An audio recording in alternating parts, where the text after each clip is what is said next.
Wish TV is focused on family and the community and is committed to sharing the stories of those who are making a difference every day.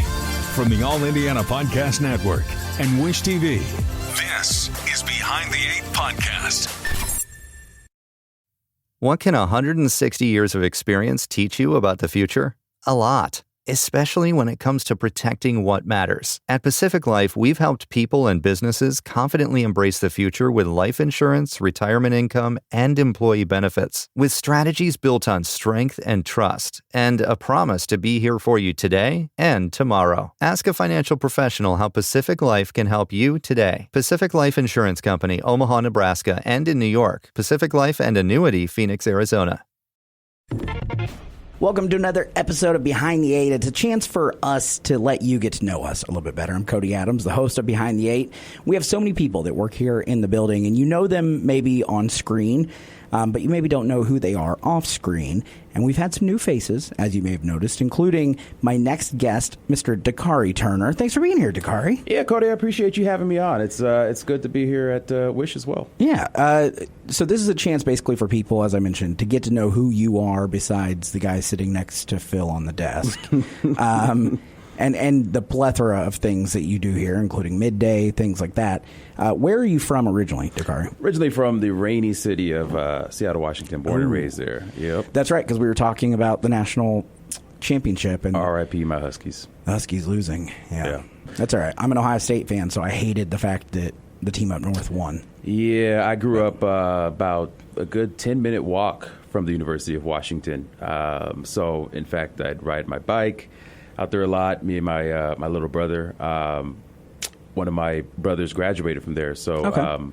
I chose not to go there. I chose to pursue a news career and go to school at DePaul University in Chicago. But the school has I have a great affinity for that school.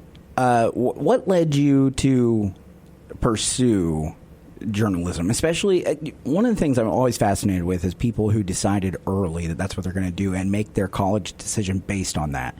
Because we have a lot of people who go off to college for other things and go, hey, this is actually pretty fun. You know, they get into a class or whatever, and that's how they end up with it. So what led you to say, I'm going to do that for the rest of my life? So funny story. I actually, so I have an associate's degree. I was going to community college to get an associate's in psychology. I was like, I'm going to be a therapist. I'm going to be a psychiatrist. That's what I'm going to do with my life. You get the associates, go the 4-year track, on and on and on, right? And so I'm sitting in classes with all these eggheads, really smart people. They're great, nothing wrong with them. But I'm sitting there, I'm a loose guy. I'm cracking jokes, right? And they're like, their reception is just dry. And I'm like, you know what? These are not my people. I don't know what it is, but these are not my people. And so anyway, I am kind of watching SportsCenter. Stuart Scott was the man back in the day. I was like, I would love to get into that. And so I started talking to people about how do I pursue that, right? And it ends up fitting right in because I grew up watching the news with my mom, 2020, 60 Minutes, Nightline, local news out in Seattle, and, got an internship doing sports, believe it or not. Yeah. And a lot of us start in sports. Yeah, I recognized news was kind of a better fit. It gives me something new every day, a challenge. I get to meet, people at their highest, at their lowest. Any day I could be talking to someone from the governor to someone down on their luck in the streets. Yeah. It's good opportunities. It's such a strange way to. People always ask me, and I'm sure you get this a lot, like, why? What do you love about it? Because the glitz and glamour, right, is what people are often gravitated. I know, exactly. But that's what people are gravitated towards. Like, if they're outside of the building, they come in and they just go, oh my gosh, there's lights. This is amazing.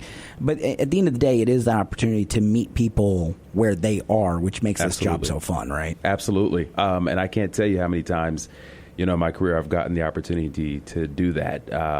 In my career, I've worked in Columbia, South Carolina. I've worked in Baltimore, Maryland. I've worked in Chicago and Memphis most recently.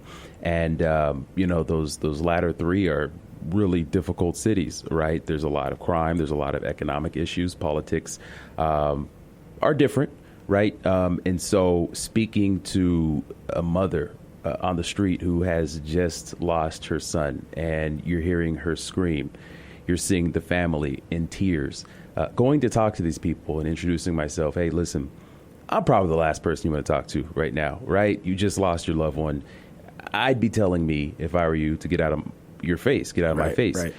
But I think approaching people in the way that, hey, I am here to tell a story about your loved one because I didn't meet them.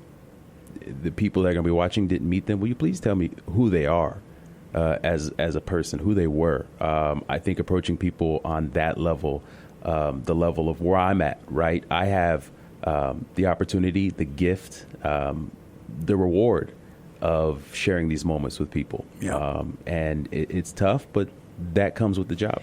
I don't want to over-exaggerate what we do, but there is a level of therapy in that as well, if it's done well enough, where you're giving people a platform and an outlet to really share what they're feeling. And sometimes, listen, we don't get to use all of it because sometimes it's not TV appropriate, what's being felt, but it still gives them that avenue to share that with someone who is a totally unbiased and unjudgmental moment in that time, which I think is huge. So. Right. And you gain a sense for who sometimes might just need to get some stuff off their chest. And I can't tell you how many times, be it someone who's lost somebody or who's going through a challenge or whatever the case may be, trying not to get their electricity shut off and is asking for help. Just the fact that someone is listening to what they have to say is deeply cathartic, as you said. Yeah.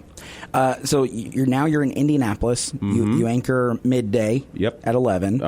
And then also the 5 o'clock with Phil Sanchez. Mr. Phil Sanchez. What led you to Indianapolis? What was it about this city, about Wish TV that said this is home and this is where I want to be? So what's interesting is, back when I was a wee little intern in Chicago, getting to know the business, right? You'd hear about these TV stations, the great ones that stand out, the King TV in Seattle, et cetera, right?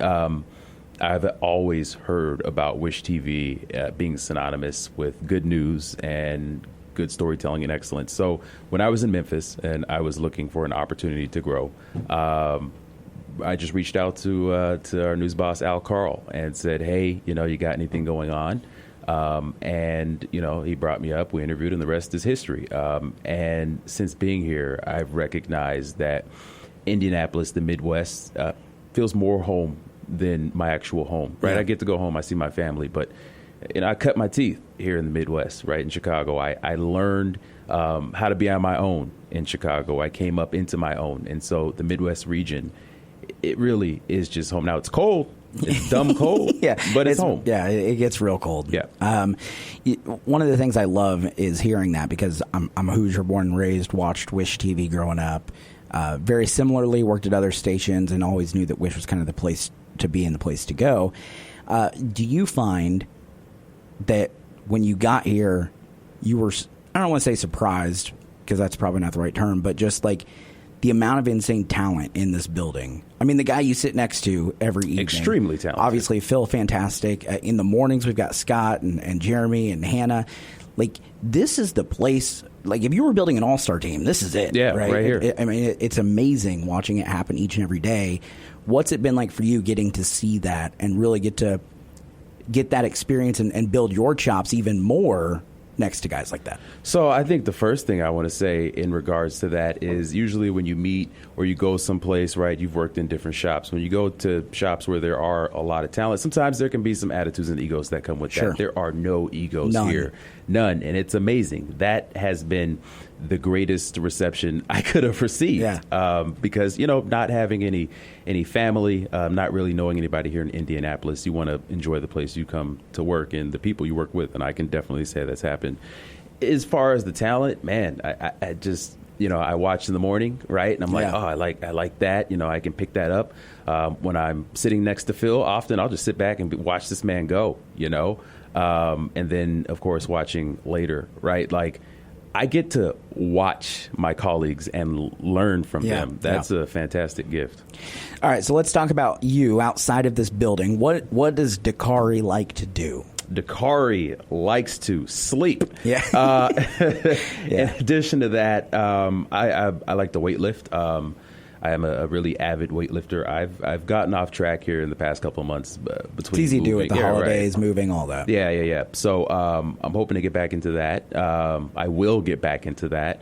I like going to movies, going into the theater. There's something about just going and smelling the popcorn, sitting down and watching a movie. And I'll do that even if, I want to see a movie, but there's nobody to go with. Dude, I love going alone. Yeah. Going to a movie alone is the greatest experience a human can enjoy. It's like hobby-wise. Yeah, it's fantastic. It's fantastic. Yeah. The first time I did it, I was like, oh my gosh, what is it going to be like sitting here? It's a little awkward, like the first time, right? Like you're walking in and you're like, do I get popcorn? Do I get a soda? Like, where do I sit? Yeah. After that, my wife knows, like, they don't get to go with me to the movies. Like, we can watch whatever movie we want at home, but I'm going to the theater by myself. Yeah. I love every second of it. I'll tell you another thing I picked up here. I said I was in Memphis.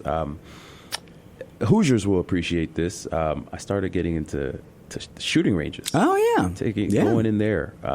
It was pretty terrifying at first, but gain an appreciation for what you're doing. And, I'm getting there. I'm learning. Still learning. What's it been like adjusting and getting settled in somewhere while also... Because I think this gets lost sometimes on people because they see you pop up at the desk and they go, oh, there's a new guy. And they're going to pick apart everything they like and everything they don't like and all that. And they don't take into consideration, like, my couch isn't even here yet, or my suitcase is still unpacked. All that stuff. What's it been like adjusting and getting that set up as you're also still building a persona and a career here? Yeah, it's interesting because I don't have a couch. There you go. I don't have a couch. If anyone has a couch out there. Yeah, I don't have a couch in my living room right now. It's still in a storage in Memphis, right? Because I couldn't bring everything at once. So my apartment is still a mess. I'm still getting that together. I got to step over a pile of stuff when I'm getting ready every day to come in. I am still really learning. I'm learning my way around the city, around the different counties. I've said a couple of things wrong because I'm learning.